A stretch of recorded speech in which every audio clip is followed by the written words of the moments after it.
Endurance Squad is training with a holistic edge. Plans for every kind of endurance athlete, plus yoga, mindset, and a team that's always in your corner. Join at YogiTriathlete.com/squad. If something like this, even like not even Thru-Hiking, is on anyone's heart, like, do it, you know? If it's coming into your awareness, if that seed is being planted, it's being planted for a reason, then don't let fear stop you.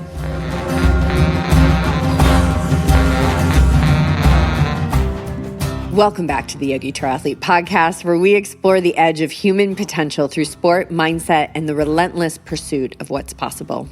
I'm Jess Gumkowski, and I'm here with my co-host and partner, BJ. And we're super excited for today's episode because our guest, our friend, our longtime Yogi Triathlete athlete, Liz Perkoski, is here to smack down her experience solo through hiking the John Muir Trail. 24 days. Let's get the vital statistics. This is what I've got. 24 days, 270 miles, including the entire 211 miles of the JMT, and 51,000 feet of climbing, and you completed that just about a week ago, a little over a week now, right? And Liz is a longtime member of the Yogi Triathlete community. As I said, she's previously a VIP one-on-one athlete with BJ, someone I've had the pleasure of working with on mindset for the past year and a half, and someone who is no stranger to yoga retreats or adventures and is currently an active member of our endurance squad. She's the kind of athlete who quietly puts in the work, but man, does she put in the work. She takes on big challenges and often doesn't realize just how extraordinary her achievements are. This was a massive undertaking, and today we're going to unpack the preparation, the surprises, the challenges, and the moments that made this adventure one she'll carry forever. So without another moment passing, Liz, welcome back to the show, because you've been on the show now several times. We were counting before I started in, and just so happy to have you here. Look at you. You look great. You look glowing. Thank you. Wow, that was quite the intro. I feel like I hear everyone say that on all your podcasts, and now it's like, oh, I get to receive it. I'm so grateful. And Jess mentioned extraordinary adventures and achievements. So can you actually grasp that this is extraordinary and that you are extraordinary?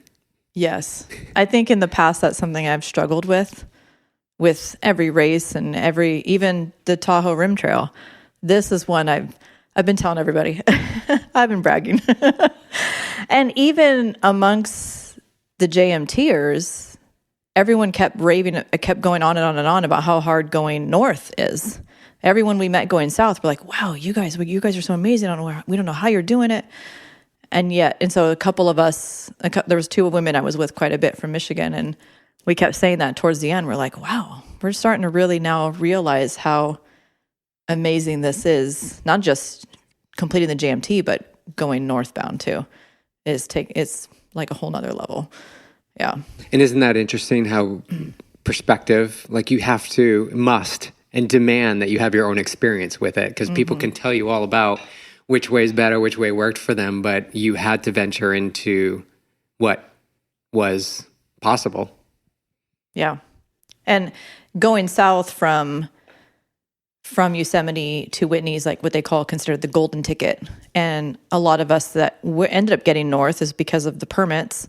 But then we started realizing all the pros to it also, which there were a lot of positives to it that I didn't realize I was on the trail. So yeah, it's not until you're immersed in it that you start to see both. That it was a lot harder, but then there was also a lot of benefits to it as well. Yeah, and Clark is constantly moving. All right, so let's jump to that day one. You're standing there at the start of the JMT. What's going through your mind? Yeah, so woke up, I camped at Horseshoe Meadows, and that originally the plan was just to get to Chicken Spring Lake, so it was only 4 miles, and the reason for that was to give more days to acclimate before Whitney, so to get more days to sleep at high elevation. Got to Chicken Spring Lake, so obviously, excited. I think I took a picture of myself, which I haven't posted yet, and I'm glad I did. I took a picture, a full body picture. I set up the camera of to see everything like when I started. And yeah, because everything was so nice and clean. Like even my mom, when I showed her, she's like, I could tell the shoes were like a totally different color. So yeah, I'm glad I did that. And then, you know, I obviously excited, met a bunch of people that day, got to Chicken Spring Lake at like 11 o'clock and there was no shade. It was hot. I was like, I'm just going to go for it. I'm just going to keep going. So yeah, so I ended up a whole day ahead right away on day one. Yeah, but first went for a swim in the lake. Had to go for a swim. That was going to be one of my questions. You must have swam in some of those lakes. Oh, every day. Yeah. Yeah, that was a goal of mine every single day. Yeah. All right, so when did it get real? Like when did you kind of realize, like was it that first step and you're like, okay, well, this is happening? I mean, I think that first part to Chicken Spring wasn't bad at all. And I think I was so excited and it was hot, but it was like, you're like, oh, you're going to get to a lake. And it was just so beautiful. After that though, it started getting pretty real. I don't think I got to camp that night until like 6:30, which is pretty late. It was a long day. It was a lot of climbing, a lot of being exposed, not much shade and a lot of heat. And it ended up being a lot more miles than I had originally planned. So what was going to be an easy day turned into a pretty hard day. So, but I'm still glad I did it because it got me to Whitney a whole day early. I got to go see another lake because I had an extra whole day to kill. So yeah, I'm so glad I did it. Did you have any thoughts like getting in at 6:30? Did you have any thoughts like, oh my God, did I burn too many matches today? Every time the mind tried to go to like worrying about time or worrying about like how, you know, this might be taking longer than I thought, I quickly tried to shift it just from my experience from the Tahoe Rim Trail. And you and I talked about this, I think, in our mindset sessions too, that I'm not going to stress about time. It doesn't matter even if I get to camp at 8 o'clock at night, you know, as long as, you know, all I need to do is eat, set up the tent. I can do that in the dark, you know? So, no, I wasn't stressed at all. And in fact, I met a woman right before. So I ended up going to Rock Creek, which was where I was supposed to go night 2. And I met a woman right before that. She was a retired nurse. And she was actually stopping just short of where like the actual like camping spot is, just because she was done. And I could have stopped with her too. She, you know, we had a great conversation. We ended up seeing each other multiple times after that. But I was like, no, I'm going to keep going. Like, I'm just going to get to where I had planned. So, yeah. So I think if I had felt like, if I had let the mind go to, oh, it's so late, like worrying about, oh, you know, you've already done so much, this is too much, then I would have stopped with her, you know? But I think the fact that I was willing to kind of keep going was kind of like, no, it doesn't matter. Like, I'm here for the experience, to experience it all. And that was part of it. So you started, I want to backtrack a little bit because you started with summiting Mount Whitney. That's how you start when you go northbound. And it's funny how it's like southbound is the quote unquote golden ticket. And it's just interesting how our minds will like immediately be like, well, I want the southbound route, you know? And then you said you didn't get it, so you were going to go northbound. But what was some of the magic about the northbound that maybe gets missed with the, you know, kind of overriding it and just trying to get that southbound route without really considering it? Like, I'll do northbound if I don't get southbound, which I think was your mindset too. I'll do northbound if I don't get southbound. I'm going to try and get southbound. Yeah. And a part of me was almost going to even try again that last like week before, because they release permits like that last week, and pretty much everyone I met that started in Yosemite, that's how they got it, is they waited till the very last week. Some of the benefits I knew going in was the sun is at your back, not in your face, going northbound. I had heard some people say, well, obviously the permit's easier to get. Some people said that some of the passes are easier. It turned out a vast majority of them were easier. We all think anyway.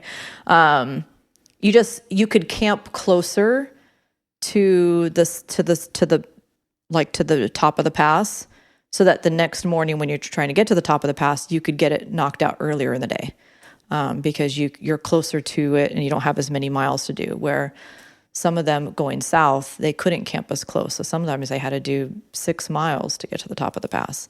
So they're doing it later in the day, which I didn't prefer. I like to get it done early. The biggest benefit was Whitney, because going northbound, you camp at Guitar Lake. So basically I'm doing an extra 30 miles to get to the summit of Whitney. And part of that 30 miles is the camp where everyone else comes down.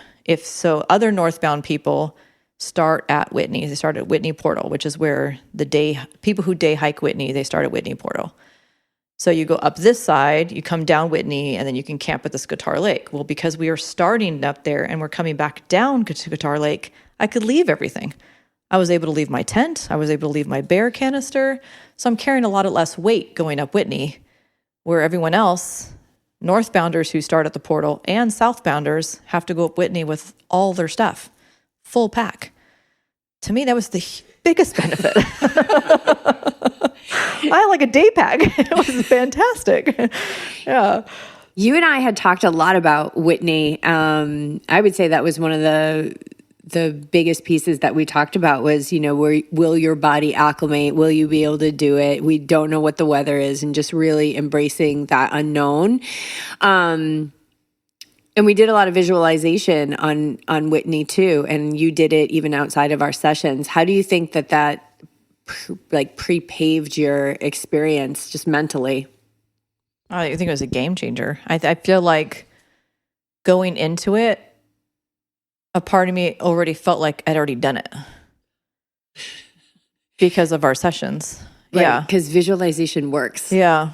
Because it's like you've trained your system so that when you show up, your subconscious, that nervous system's like, oh, we've done this, right? Like the neurons, the neural pathways prep, the neurons are like, yeah, we're ready to go. We've already done this. That's so cool that you just shared that, because that is the whole evidence that if you want to experience like a visualization that works, that's showing you that it does, because there's that part of you that's already programmed to have done it. Yeah. Yeah. And I didn't feel anything. I mean, the biggest thing I was worried about was acclimating. I didn't feel anything. I felt great. It was hot, so I'm glad I started early. I started at 2:30 in the morning. And I ended up going up in short sleeves. Like, even it was like 3:00 in the morning, pitch dark, I needed a headlamp. I was in a t-shirt. Like, it was not super cold at all. Yeah. Yeah. So I felt amazing. And then getting Whitney done on day 3 and that being such a worry helped with everything else. It was like, well, you already did Whitney. You can do anything at this point. Yeah. Yeah. So the confidence builds, familiarity. Yeah. And so along the whole trail, were you able to carry that through the whole thing, or did you also have moments? Oh, there were definitely moments. Yeah. So what's with these passes, and Whitney was the same way, even though Whitney's not a pass, it's a summit. It still had these sections where you're basically, you're on the side of a mountain, and the trail is just barely wider than you are. And the dirt is really like loose rock, and you look to the side of you and you're 12,000 feet up, and you look down and you see all that space below you. And I'm afraid of heights. I don't know if you know that. I'm absolutely terrified of heights. So there was many moments where I was on sections of that where I was like, you slip, you're dead. Like, you can't. This is not a part where you can just slip, because you're going to fall down there, because the trail's just not wide enough. It's so narrow, and the sand was so like slippery. Well, what shifts in that moment when you know that you're fearful of it?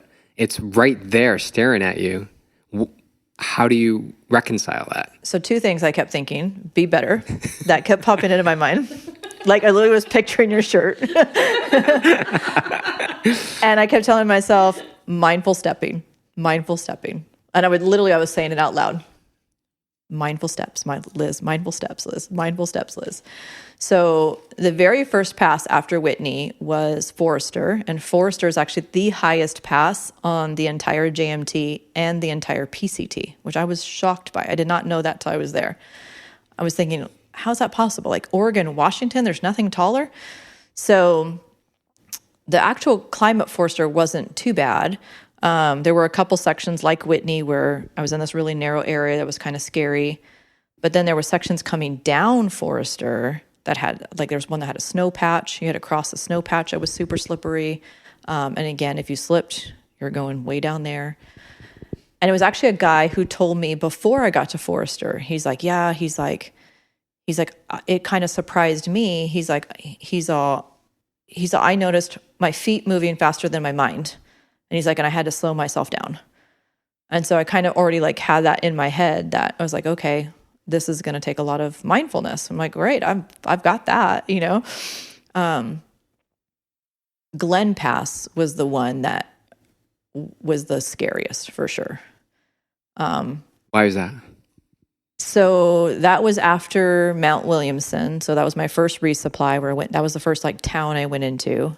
And as we were getting picked up by the shuttle driver, there was this woman from Germany that was doing the PCT, and she was coming down needing a ride. And so the shuttle driver gave her a ride. So she jumped in with us. And so she's telling us how she actually turned around. So Glen Pass is after Kearsarge Pass. So she got all the way to the top of Glen Pass, got so scared, she turned around, came all the way down, did all these extra miles out Kearsarge to this town where we're at.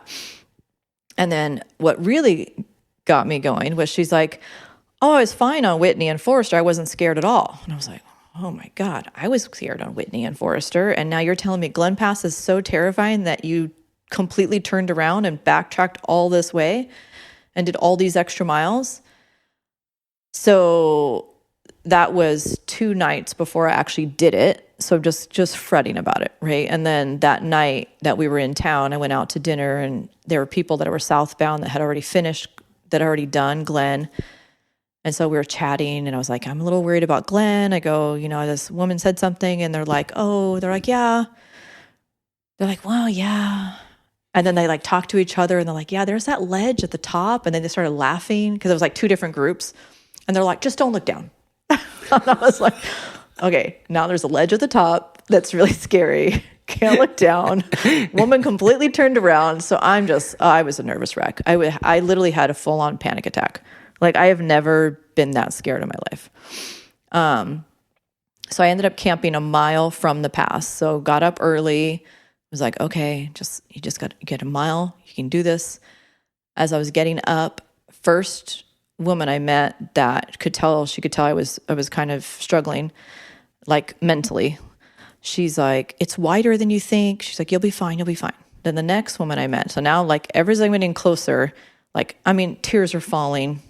I'm like, I'm just a mess. As I'm getting closer, it's getting worse and worse and worse. So then this next woman, like now I'm even more getting worried. And she's like, oh my gosh, yeah, I totally understand. She goes, I was absolutely terrified of heights. She's like, my friend who's actually coming down right now had to help me. They were so sweet. They offered to turn around and go back up with me. And I was like, no, I'll be fine. Because now I'm like, I'm not even that close, maybe 400 yards, not that far away, 400 meters maybe. I'm like, no, it's fine. I'll be fine.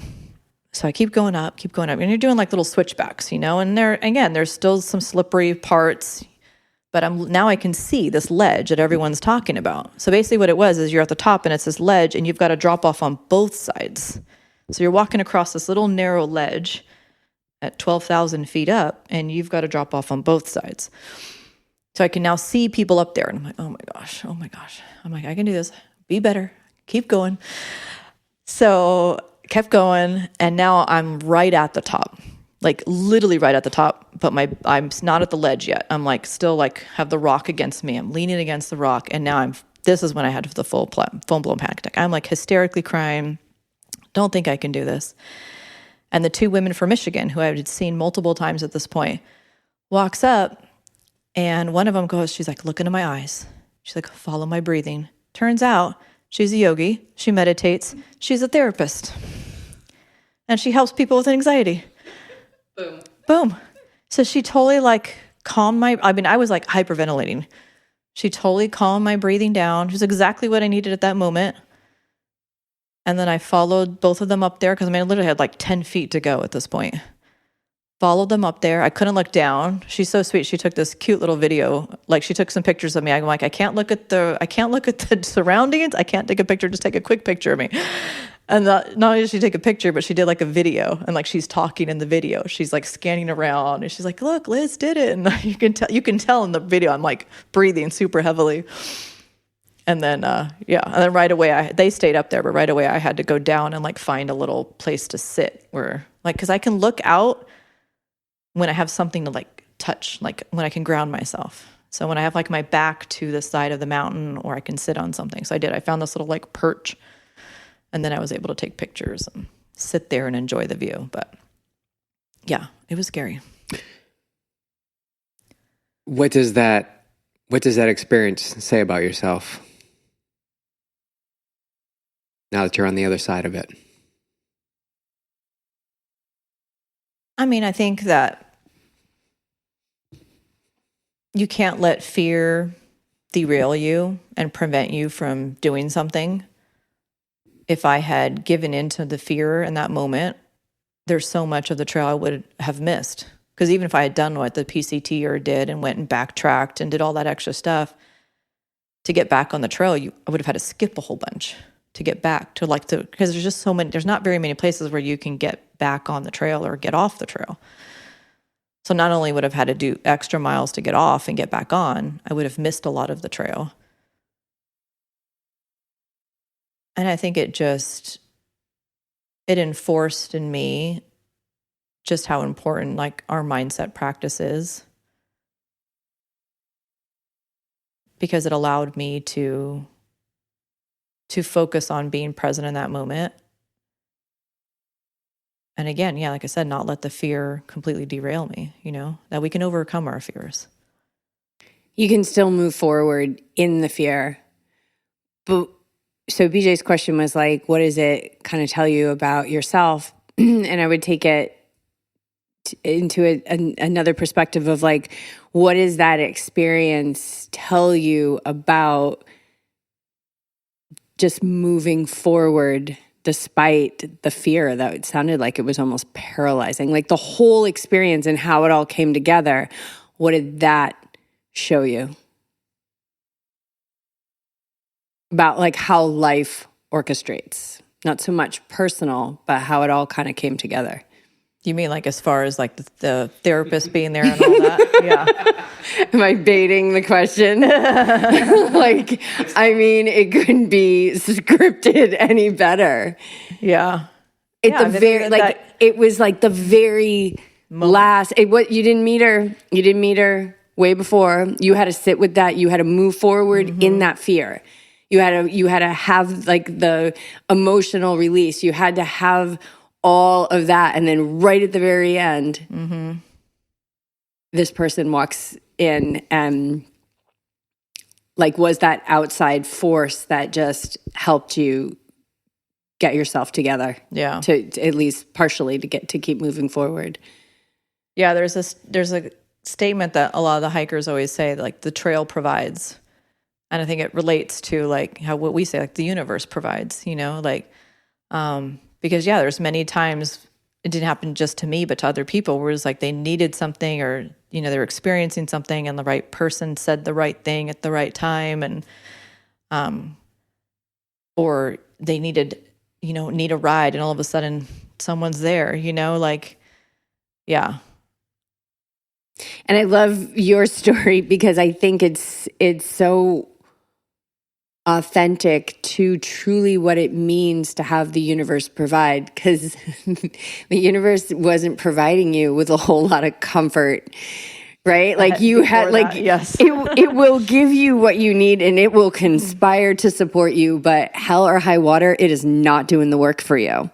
That's what I love about your story, is that nobody was doing the work for you. And even that woman showing up, she was the catalyst for you to shift into things that you already knew, but sometimes we need that outside person. But I love that. It's like you were really struggling, and that's what life will do. Yeah. It will have your back. It will give you what you need, but it is not gonna it's not gonna sweep you up and like wrap you up and, swaddle you like a baby. You're gonna have to work for it. Sometimes things will come easy and in times of comfort, but man, I love that story. It's just to me, it just feels so meaningful. And what I think is interesting too is Glenn wasn't even on my radar until the woman from Germany made her comment. And I think the fact that she said she wasn't scared at all on Whitney and Forrester is what really made it like sit with me and resonate with me. It was like, oh my gosh, there were so many moments on both Whitney and Forrester where I was scared. I was like, if you weren't scared at all. And she's like, no. She's like, but I'm really scared of heights. I'm like, well, so am I. And that's interesting too, because now we're into perspective, right? Like that was her perspective, but because, we tend to respond more strongly to, negative events than we do positive events. It's just the way that we've evolved. So let me ask you, was it scarier than Whitney? Like what? Yes. Oh, yeah. Yeah, 100%. And I think, because of that, like little, like you're on this very narrow, it's like when you first get up there, yes, part of it was very wide. And in fact, Kirsten and Amber, they're two women from Michigan. And at this point I had already been with them for quite a few days. We did Forrester together. We did lots of things together, but I didn't know like she was a therapist and all that. As soon as we get there, she's like, look, it's so wide. You can do a dance party up here. And it was like, there was a big part of it where it was pretty wide, but then you had to keep walking. In order to get to where you go down, you had to cross this like ledge, and there was literally a drop off on both sides. And it was rocky and it was very, very narrow. And yes, that was the very nerve-wracking part for sure. So, I mean, you didn't plan for that. It wasn't even on your radar, which is always interesting when some of the most difficult times I've had in like trail races and things like that are the part of the course that I just grossly underestimate or don't really consider. Was there anything, maybe it was this pass, I don't know, but was there anything, you did a lot of training, you did a lot of planning, you had to do a lot of planning, you had to do a lot of preparation, but was there anything that you experienced on the trail that like nothing could have readied you for? I mean, I think definitely the fearful parts as far as I wasn't expecting the trail to be so slippery and it was in many situations like that. And not only like slippery as far as sand, but like the rocks, like loose rock to where it's like sometimes the trail was just all like boulders, like little boulders though. And you're walking on them and you don't know when one's loose and when's not loose. And again, you're on this little narrow trail, 12,000 feet up, and just one little rock you slip on. So it was like that stuff I felt like you can't really train for, and I wasn't stuff I was expecting. I think the heat was tough. I mean, I know I could have probably done heat training, but I feel like the heat was a big part that made the trail very difficult. But for the most part, I felt prepared. I think the training trained me well. Like I felt good. Yeah. Can you recall any? Yeah, go ahead. Can you recall any training sessions that maybe you could pull upon that got you through a tough time? Like I know that you were hiking with your pack a lot. Yeah, I think that was the big one, was just hiking with the pack a lot. I am glad that I know like in the plan you had a lot of focus on mileage, and I kind of switched it up and focused more on climbing, and I am glad I did that because I feel like that's what I needed the most, and that's where I struggled the most was the climbing. I think just the time on the legs and with the pack, that was a big one. Like I remember doing Tahoe and having days where I just felt like, oh, the pack is just killing me. There were so many times I had to stop and like do like cactus and like just stretch. I didn't feel that at all. I never felt sore in the shoulders. I never felt sore in the back. I mean, yeah, it was heavy, but it is a different pack too, so maybe it just fits me better, but I definitely think the training with the pack was huge. Yeah. And it was also, Tahoe could have prepared you for the, we always talk about event after event or adventure after adventure, just keeps preparing you for the next thing and the next thing and the next thing. Where were we? Oh yeah. Walk us through a day. Walk us through like a typical day. Like, what is it like to wake up? So pretty much woke up at 5:30 every morning when I didn't set an alarm, just naturally woke up like with the daylight. Wake up, it's really cold most mornings. So it's like you don't want to get out of your sleeping bag, but you got to pee. So you get up and go pee. And then I usually would come back and do like a mini little, like what I could do in the tent. Cause I don't know, for some reason, even though the tent doesn't really keep you warm, it just feels like you're a little warmer. As far as yoga, what I could do in the tent. So I can do down dog. I could do like stretching. Can't do a whole lot because the tent's not very tall. So stretch, and then I pretty much change. And then I like to eat breakfast in the tent. So like you don't like cook in the tent, but like I sit in the tent with my sleeping bag still over me with the tent unzipped, and then cook breakfast right there. So the tent is like the last thing I pack up. So I do all that. Couldn't always get the squirrels on in the morning because it's hard as a rock when it's super cold out. So I'd always like have it easy to get. And then like later, once it warmed up, I would put it on. And then pack up the tent and get out. It usually was on the trail by 7 every day. So it was like an hour and a half it would take me to get all that done. And then you just walk. And then as the sun comes up, I would stop and I would change into shorts because I'd start off in pants and a beanie usually, sometimes even gloves. Change into shorts, get my sunblock on, put my squirrels on, and then continue to walk. And then I have a midday snack usually. And of course, I mean, you're stopping, you're talking to people, you're taking pictures, you're doing all that as you're going. Always tried to get the passes done early. So usually by lunch, I was already over whatever pass. That's the thing why everyone says northbound is so hard is because you're doing all the big passes early. Everyone else is doing south is hitting the big passes at the end. So they've got more miles under their legs. They're ready to go. We're doing them at the beginning. So literally we're doing a pass a day pretty much. Every day it was a pass. So every morning you're climbing. And then you go down the pass, and then I'd like to try to get as close to the next pass as possible. So it'd be basically climbing, down, climbing again. Lunch, sometimes I'd try to do a lake swim, usually at lunch. I didn't journal at lunch this time, but it was mostly because I was always like usually in a lake at lunch. I did learn to keep the extra bra and underwear easy to get to, so that as soon as I was done swimming, I could quickly change into dry stuff and then hang the wet stuff outside the pack. So I learned that. And then keep walking until you get to camp. Yeah, some days I got to camp like super early. I think the earliest I got to camp was 2:00, which was a nice day. But most of the time it was like between 4 and 5. And then some days if I got there early, the first thing I'd do is I would lay down my footprint is like what goes under the tent. And I do like a little yoga session on that first. And then I'd set up the tent and then usually go for a swim, or sometimes a river. So you're just like kind of like splashing water on yourself.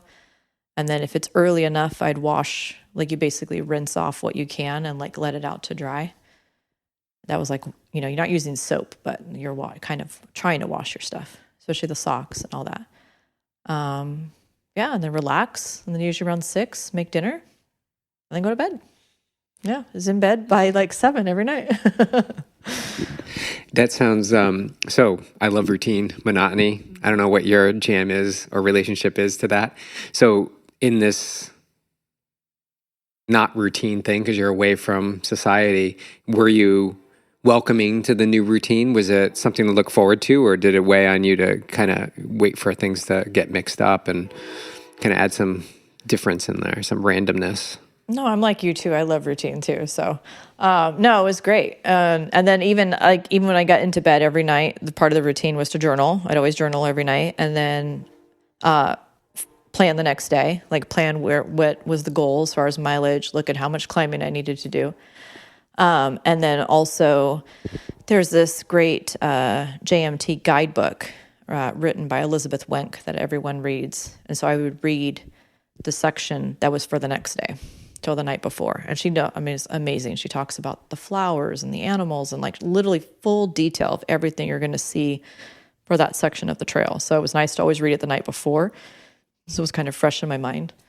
But no, and even though it was routine, everything you're seeing is so different every day.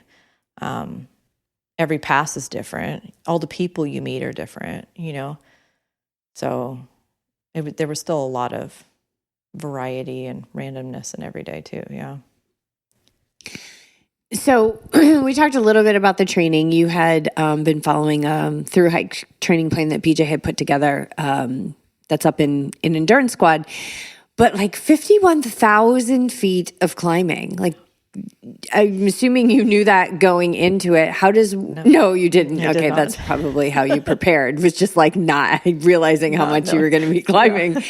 So do you know like what like your biggest climbing week was? Just like for somebody to understand, like something like that's 24 days, there's a part of what happens is like you're training yourself into it as you're actually doing it. And you're obviously, you can't get out there. You're a full-time teacher. You're always involved in extracurricular things. You're up early. You're going to your strength sessions at your gym.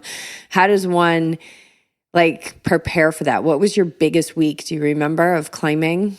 I don't know about the week, but I know like I basically was trying to do the climbing every weekend because I was the long days was usually Saturday or Sunday. And I think the longest I ever did was Montserrat, where I went up 3 times. So that would probably is 3,600 feet. And it's 1,200 feet in like a mile and a half. So with 3,600, like 4.5 miles. Am I doing that math right? So I felt pretty good with that. I felt pretty solid. No, I did not know the total miles, total climbing going into JMT. I knew the total miles. I had my itinerary, which kind of like mapped out for each day, but I never like added it all up.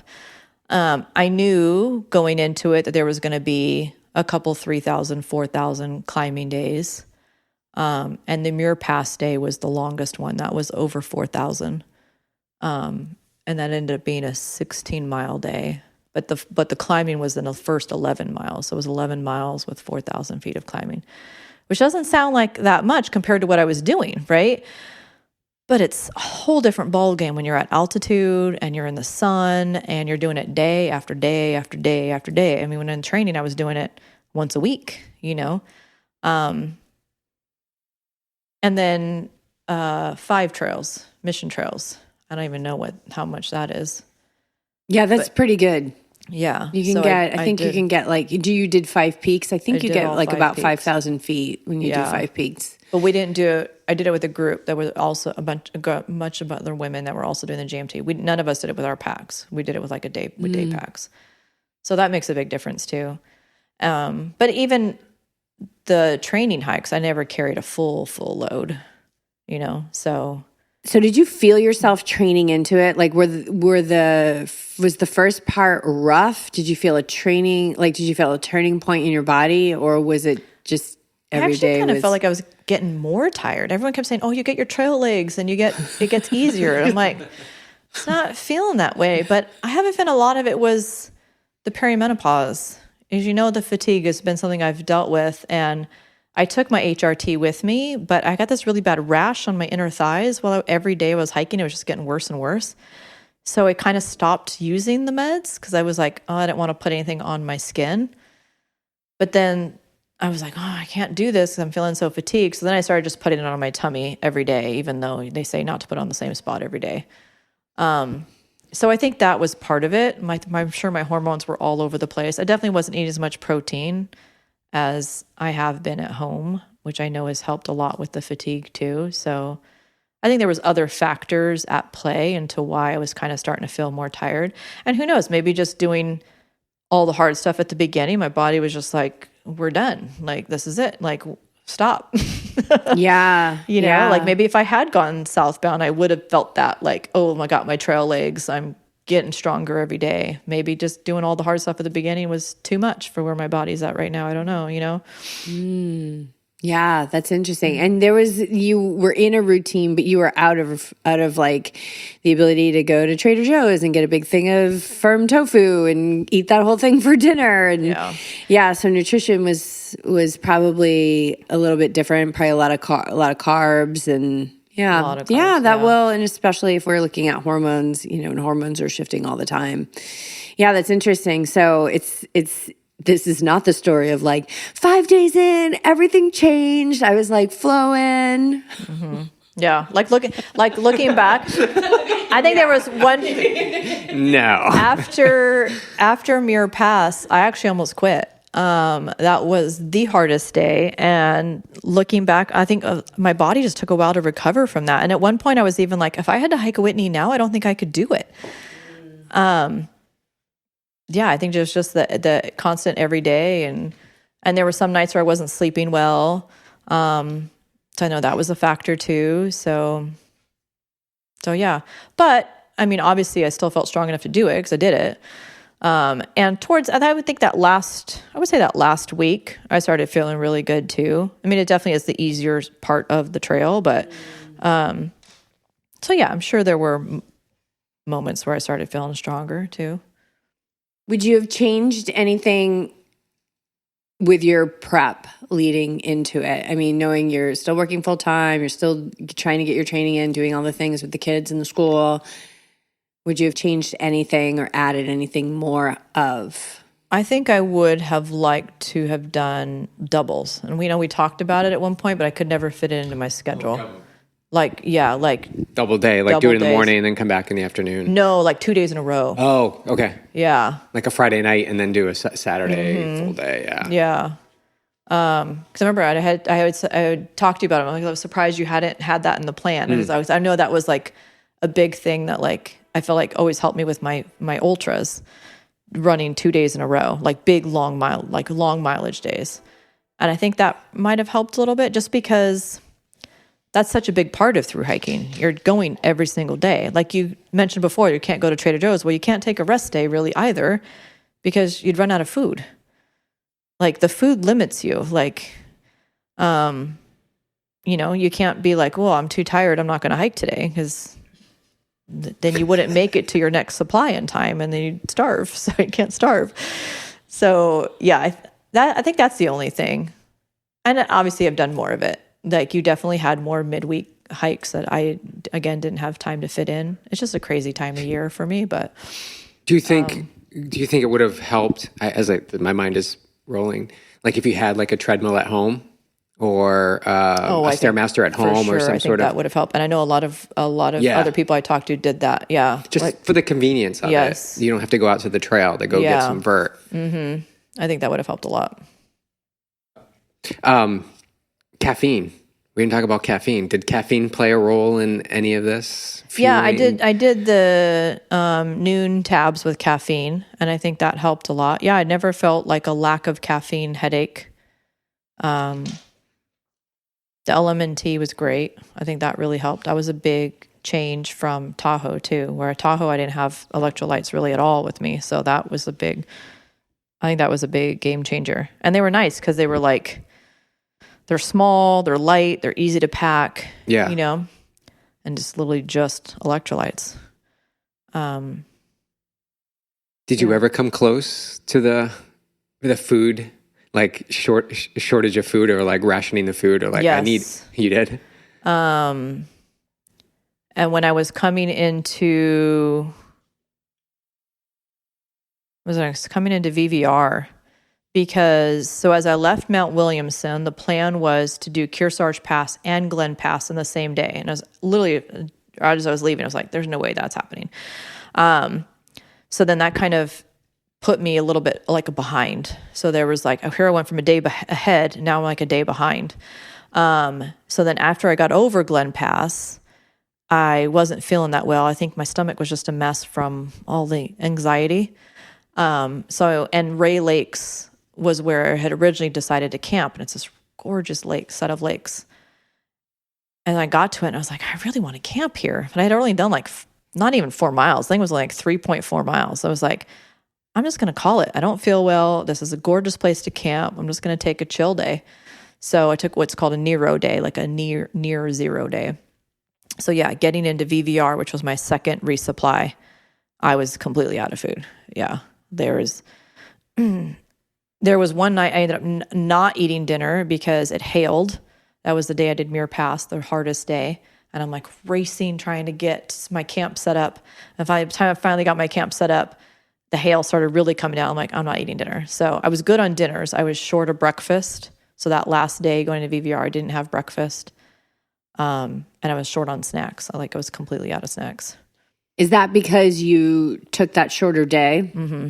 Okay. Yeah. Let's talk about the meals. There was a meal that I'm curious about that involved Fritos.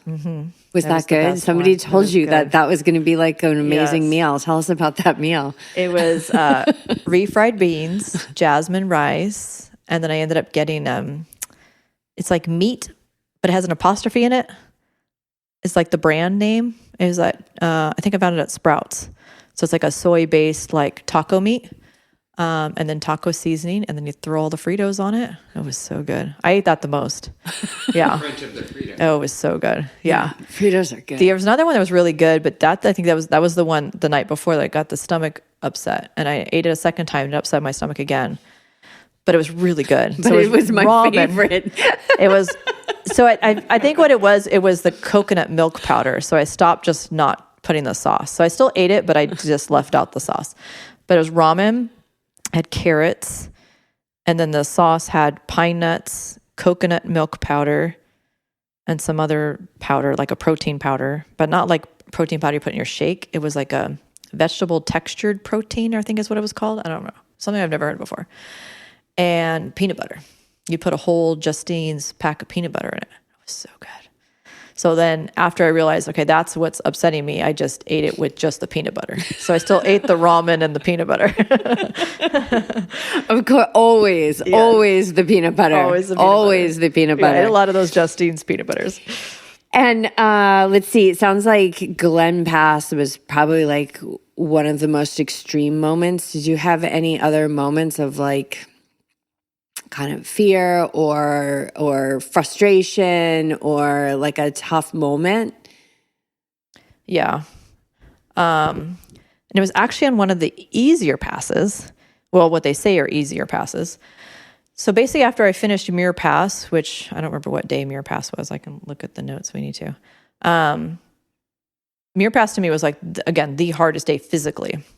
And it was such an iconic spot, right? So it's, it's where the Muir Hut is. It's where the like memorial is for John Muir. And I ended up, because I knew the storm was coming in, I knew it was going to hail, I ended up not being able to spend up there as much time as I wanted. Because according to my weather report, the storm was going to start at 5, and I was at the top of the pass at 4. So I spent enough time up there, but like, it was kind of rushed. So as I'm coming down, I still had 5 miles to go to camp, and I know the storm's coming, so I was rushed that day. So then after that, I was really tired. And so then the couple passes after that, Pinochet and Selden were what everyone says are easier passes. Well, it was really hot. It was very exposed. I think I still wasn't really recovered from before. And I was struggling. I was having a really hard time. And then this woman's coming down and she's like, "Oh, you just resupplied at MTR, right?" She's like, "That's why you're going so slow," because I'm going up and she's going down. I was like, "No, I have an empty pack." I go, "I'm actually resupplying tomorrow at VVR. This is the point where I'm running out of food." I go, "Nope, it's empty." She's like, "Well, you shouldn't be going that slow." And I lost it. I went, after she passed me, I went a couple more feet and I just sat and I just bawled my eyes out. Just literally just cried. I was just getting down on myself. I was just like, oh my gosh, why is this so hard? Everyone says I'm done with the hard stuff. It's supposed to be easier. And this is where I'm like, I'm just going to quit. When I get to Mammoth, my car's in Mammoth, I'm quitting. I'm done. And then I finally got to a creek, did the pass, got to a creek where you can refill my water. And I met this amazing man. His name was Bon. He was quite a character too. Anyway, he's telling me, he's asking my name. He's like, "Oh, you must be named after Elizabeth Taylor. I met Elizabeth Taylor once." He's telling me how he met Elizabeth Taylor. And anyway, so he was just super sweet guy. And I ended up thanking him. I was just like, "You don't know how much I needed this." Because at one point he started talking about how, "Oh, I don't know how you guys do it going north. You're crazy." He's like, "This is my 3rd time. I always go south."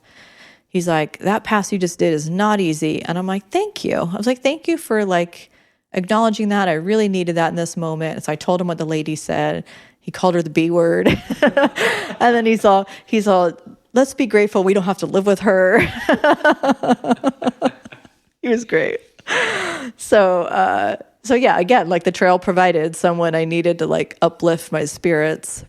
Yeah. In that moment. And how did the trail provide the person who planted the seed of doubt? How did that serve you?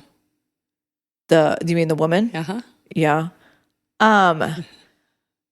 I mean, I don't know if it was so much that she planted the seed of doubt. I think she kind of made me just like get down on myself. Like my speed has always been a thing I've always gotten down on myself about.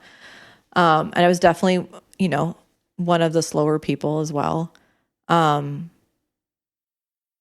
I think her comment just hit home and just made me like to start to go down that road of getting down on myself again, rather than focus on all that I had already accomplished and all that I was still going to accomplish. And I think I was starting to, again, go down that rabbit hole where like everyone says it's supposed to be feeling easier. Well, it's not. This is still feeling really hard. This is supposed to be one of the easier passes, and yet that just kicked my butt. And then it was interesting because once I finally got to Yosemite, we ended up camping with a guy who was also going northbound, and he was doing crazy. He was doing like 25 miles a day. This kid was like insanely fast. And he said he struggled on those same 2 passes. He's like, those were so freaking hard. He's like, I don't understand why they were so hard. He's like, I was like, yay, someone else agrees with me. He's like, yeah. He's like, I think it was just the heat, and we were like, it's just no shade. It was a super hot day. Yeah, and that really just does a number on your body. So, yeah, I don't remember what the question was if I answered it, but basically, like, what was she the catalyst for?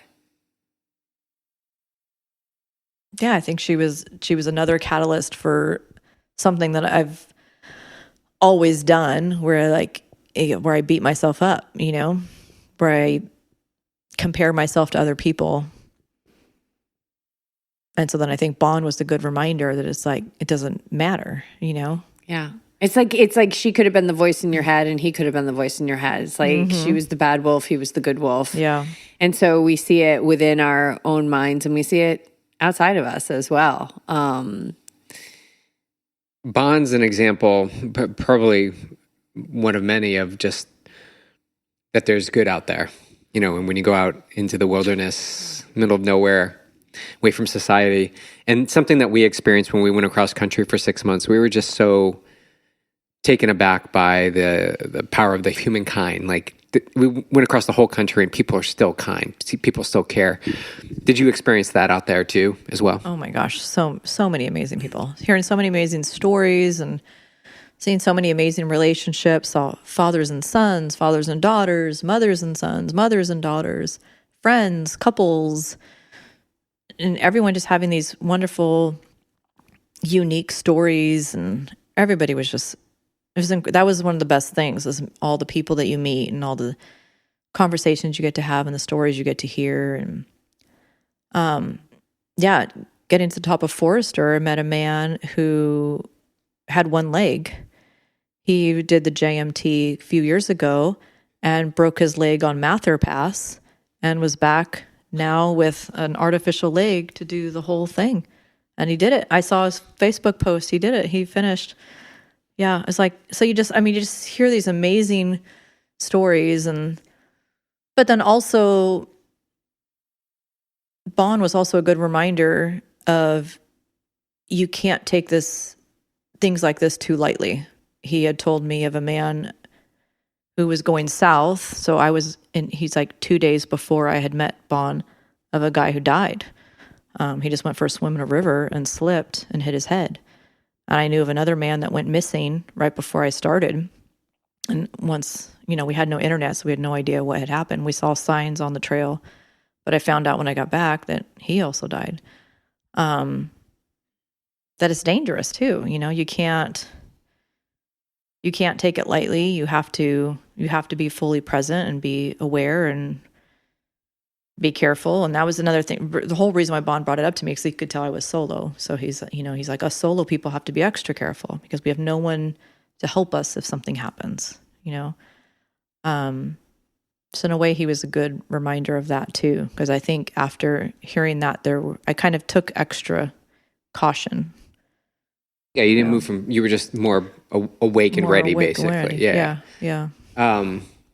Do most people go together? Like, so it's very few. It's solo. a rarity to go solo. Yeah, I mean, I met quite a few people that were solo, but and a lot of, And to be a solo woman is also very rare. I did meet women who were older than me, women who were younger than me that were also solo, mostly younger than me. I also had people tell me like, "Oh, you're brave," and I was like, "Well, you wouldn't say that to a man," you know. It was usually men who said that, you know. And I was like, "Well, would you say that?" You know, but I know they're just, you know, they're not criticizing or thinking anything mean, but yes, most people go with somebody. I would say majority. Tell us about, did you have wildlife sightings? Lots of deer, lots of marmots. They're everywhere. Squirrels and chipmunks and birds, lots of adorable birds. No bears. A coyote. It was actually coming towards me on the trail, which I did not expect. Yeah. They're just so not scared. Yeah. Oh no. Yeah. I actually felt bad for the poor thing. He looked a little raggedy. Yeah, I think that was everything. I think a couple bunnies, big, huge bunnies too. They were humongous. But yeah, the deer were amazing. Lots of deer. Yeah, they were so beautiful. So, all right, you're back now. You're back in society. Mm-hmm. How do you think this experience will like ripple out into your everyday life going forward? I think it's a part of you now. I don't know. I was like thinking about this the other day, and I was like feeling like I feel like I'm like in this like constant sense of calm. Like, I don't know. I feel like now, like nothing's gonna, I don't know what the word is, like nothing's gonna bother me or rival, you know, like nothing's gonna like get under my skin. And I really don't know why. I mean, I don't know. I guess I just feel I feel like so rooted with the earth. After being in such immense beauty of our planet for so many hours and so many minutes, and to be alone. Like, I feel like a lot of the people that were with other people were constantly talking, and which is great, but I don't think they were necessarily always taking in everything. Where since I didn't have anyone to talk to, I think I took in a lot more. Yeah, I don't imagine that you'll ever forget that level of calm. No. Yeah. Tell us about a magic moment. Oh. Besides the yogi therapist who helped you in your crisis. Oh my gosh, I can't think of just one. I mean, what comes to mind right away is just the feeling when I was in those lakes swimming and just being surrounded by so much beauty, getting up in the middle of the night to pee, and the sky, the stars, like you could literally see the Milky Way. It was absolutely gorgeous. The deer. There was one point where the dad was like on the trail. We were having like a standoff. Like, and I was like, he's literally on the, like, not too far there, like maybe where your table is. That's how far away he was from me. And he's just standing there staring at me. And I was like, there's got to be a kid, there's got to be a baby around here somewhere for him to be that like protective, you know? Sure enough, the baby was probably like right where the wall is, right there on the left. And then all of a sudden, here comes mom with a little itty bitty baby that's nursing. I had like a whole family. I sat there for like 30 minutes just filming them. I was just like, it was great. And it was like, what was the most amazing thing, and it wasn't just that family, but other deer I met too, like at first they're like super aware of you and watching you, but then they let their guard down. Like dad started eating, even though I'm so close to his kids, you know, like you feel one with them. Like, that they know, okay, you're not a threat, you're my friend, you know? The views from the top of the passes, just, I mean, you're way up, you know, you feel so accomplished that you've climbed way up here. But then that view from, especially the view from Whitney, you know, to know you're like literally the highest person in the lower 48. Yeah, it's just, yeah.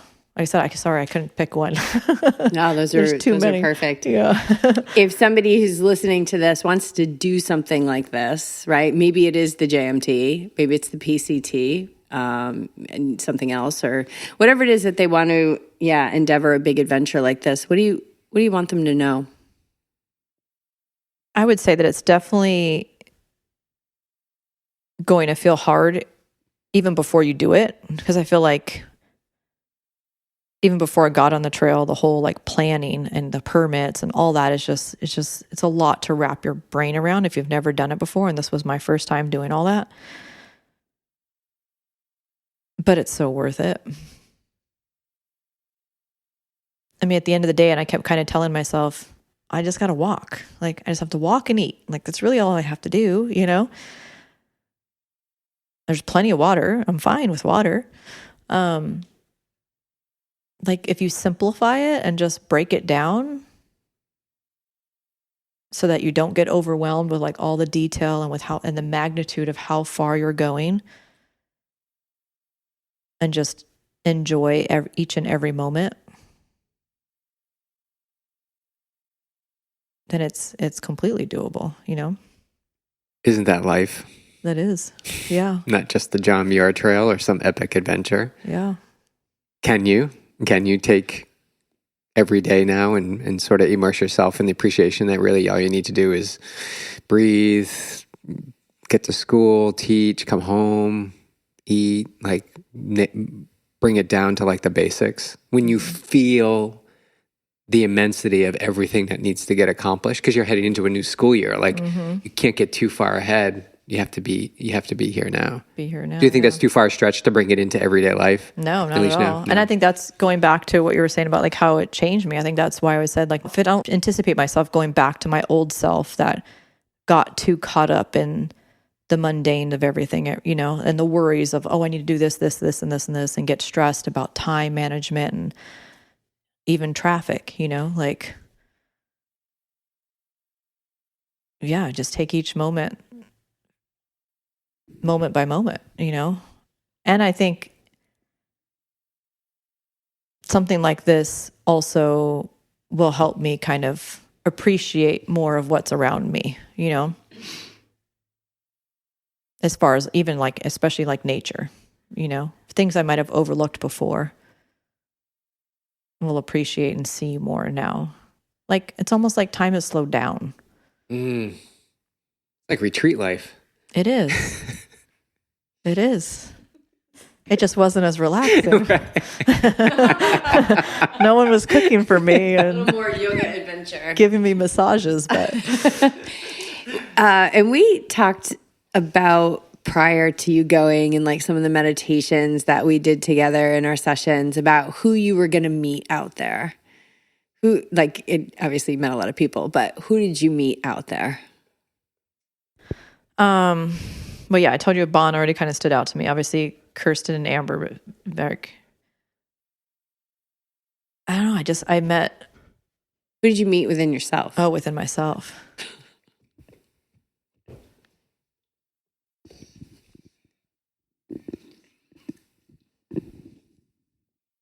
I think I met someone who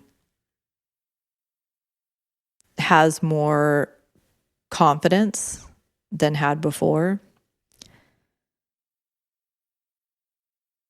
and is more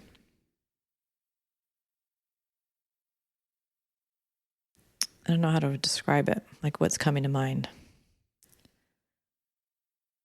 Like, I feel like the version of me before this just had, again, like I said before, had so much doubt, or now I don't. I don't know what like the word is for that. I feel like I've also always had an appreciation for our planet and the beauty that's in it, but I feel like that awareness has even increased even more.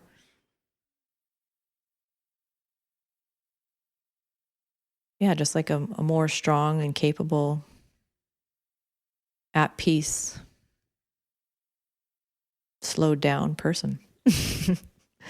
I think where before maybe I was so like wrapped up in not being fast enough as far as like being an athlete, but now I'm like, I'm embracing the slowness, I guess.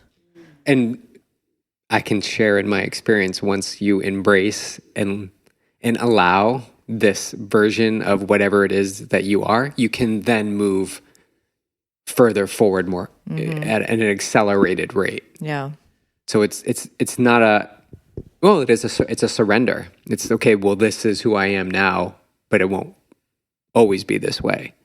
And when we do that, I feel like it really does catapult us forward, because we don't have to bring that story with us anymore. Even though the evidence, whatever it is, time, data, information says otherwise, we don't have to feed it. And I think that's what comes out of what you were saying, like doubt. A lot of people are going to have doubt going into this. But to play upon the other word, courage, like you had the courage, not many people do, to keep going in spite of that doubt. And as you have more and more experiences like this, you're going to nullify more and more doubt, and you're going to become, I think the word would be unshakable. Like, you're not disturbed. Your peace isn't disturbed by really much anything. Yeah, you understand too much. Yeah. Yeah, that's like the word I was looking for. Yeah. Yeah, and I think, like, I'm thinking back to like what I was telling myself on the trail, like when that doubt would come in and when that like feeling like, can I even do this? Like you'd start to feel overwhelmed by like just how big this is. Again, I would just like break it down. I was just like, well, just keep taking a step, you know? Like I thought of like things you've said on your podcast, you know, like for triathlon, same thing. Just keep taking a step. It's all you can do. You know, and I just said, I'm going to keep going until I can't. Right. Like, why is that so tough? Yeah. It's so tough. I didn't like stress about anything. Like, am I actually going to finish this? And it was weird because it wasn't probably until 2 days before where I really sat down and I was just like, well, I'm actually going to do this. Because up until then, I never really like thought about it. I never thought about the end or the total miles or the total days. I was just like, just day by day, moment by moment, just keep moving. Be better. You know? I love that. Yeah. That came to my mind so many times. Because you can use it in so many ways. Yeah. There's so many things you can be better at. Watching your footing, I guess, was an important one. And overcoming the fear. That's when it came up the most. It was like when I got fear, I was like, okay, be better. Don't be so fearful. Overcome this fear. And then, the mindful stepping. Yeah. Like, don't worry about what could happen. Just pay attention each step. Make sure your poles are there. Ooh, what was, okay, we're going to wrap this up now. What was like one piece of equipment that you were like, I'm so glad I have this? Anything you were on the fence about that you brought and you were like, yes. My umbrella. Yes. I almost left the umbrella because of weight. And it was, saved me. That heat was just unbearable at times. Yeah. Did you you brought it for heat? Mm-hmm. Yeah? Yeah. Oh. Yeah. So how were you holding it? Did you fix it No, it has somehow? like these little bungee cords that kind of hold it. It wasn't the best. Other people had better setups that mine kind of moved around a bunch, but I was so glad. And it was funny because we had so many comments on it because the two women from Michigan had theirs too. And so we got so many comments. So many people coming south were like, how's the umbrella? Oh, how do you like the umbrella? And another woman's like, I have one. I haven't used it yet. I'm like, oh, believe me, you're going to use it when you get further south because it is hot. Definitely the umbrella. And was there anything on the trail that you were craving that you didn't have and you've satisfied that craving since being home? Oh my God, this is the weirdest cravings. I mean, I definitely just wanted like food. Like, so at the stops when I got to have like burgers and they all had, I was worried they wouldn't have anything for me and they all had plant-based stuff, which was awesome. Every resupply place, fries, Coke, a beer, I wanted a beer. But for some reason when I ended, I was craving scrambled eggs. I don't know why. It's like a whole egg thing going on right now. Yeah, it was a lot of vegan women who are now eating eggs. Yeah, I was included. Like, I didn't know if it was my body wanted the protein or what, something like easy down my stomach. Yeah. Did you have them? I did. Yeah. In Yosemite and then also in Mammoth before I left. Yeah. Yeah. Cause like the hotel breakfast, like they didn't really have many options and I was over oatmeal. I had oatmeal every day. So, but now that I'm back home, I'm back to eating oatmeal, but yeah, I haven't been able to get enough food inside of me. So I know you want to wrap this up. Music, songs, anything in your head? Oh my God. was kind of hoping you wouldn't ask this. It's the dumbest songs ever. There's 3. Oh my gosh. Jingle Bells. What? Yeah, I told you they're dumb. Rudolph. Oh my God. And then from The Sound of Music, the Do Re Mi song. Yeah. Wow, Liz. Those were the 3 I sang over and over and over again as I was climbing the passes. Each and every pass is what motivated me to keep moving. I kept telling myself I need better songs. Oh my God, we got to get you a better playlist. 3 songs over the course of 3 weeks. All right, mantra. Now we're really going to wrap it up. Mantra. Was there a mantra that like just got you through? I don't know. I feel like I didn't really have a mantra besides like what I already said. I think I just kept telling myself to just, step mindfully and to just keep moving. Yeah. I don't really feel like I really had one. And I don't know why. Like nothing just ever came to mind. Sometimes you get to a point where you just don't need them. Yeah. There's so much peace and grounding around you. It's like sometimes you don't need them at all. Mm-hmm. Yeah, because there was times I'd try to like, should I think of one? I kept thinking of the one we use in the swim, like the, strong, long, and calm. Like that doesn't really work here. I was just like, and you have a lot of time to think about things when you're by yourself. But yeah, nothing ever came to mind besides, just keep going, keep hiking. That's all I tell myself. Do you have plans to get on the mountains here soon, like in our area? I'd like to, yeah. Like somebody who's training for a mountain race in Argentina and needs some really big mountain days. I'm totally up for it. Yeah, there's another girl at MROC that really wants to do like a mini little backpacking trip because she wants to like learn how to do stuff. But yeah, nothing in the plans. I did meet a lot of people finishing the High Sierra Trail when we were near Whitney. So I was definitely thinking about that for next summer. That sounds Now, amazing. how many miles is that? I don't know, but they said they finished it in like 7 or 8 days. So it's definitely not as long. Yeah. Okay. But it has like, apparently there's a part where there's like this outdoor tub that's filled with the natural hot springs and overlooks the Kern River. Like it's a gorgeous view. I was like, well, you sold me right there with that. And it ends at Whitney. I love how you get like one detail and you're like, I'm all in. I'm in. I'm going to go get that tub. Well, and everyone we met just loved it. Like everyone was finishing it because as we were leaving Whitney, they were all going to Whitney. So they end at Whitney. I don't even know where it starts, but everyone was raving about it. Yeah, about how great it was. So, and a lot of them were people who'd done the JMT. So, and is the PCT still in the dream box? Yes. I have had some thoughts about all the snow that I would hit. So would definitely, yeah. Still not sure if I'd section hike it or do it all in one thing. Because I met a lot of people who were sectioning it, and there's definitely a lot of pros to that, to avoid some of the weather and be able to start it sooner rather than having to like wait until like not working. Because it's something I could do each summer, like a little part each summer, So endless. Yeah. All right. Well, thank you so much. Anything else you want to add in about your experience? I know you had your journal with you, and anything you want to add in before we sign off? No, I would just say, I mean, if something like this, even like not even through hiking, is on anyone's heart, like do it, if it's coming into your awareness and it's coming into, if that seed is being planted, it's being planted for a reason, then don't let fear stop you. If you're enjoying the Yogi Triathlete podcast, you'll love our other show, Awake Athlete. 5 complete seasons, short, potent, no surface chatter episodes to train the mind like you train the body. Season 6 is live now. Search for Awake Athlete wherever you listen and start listening today.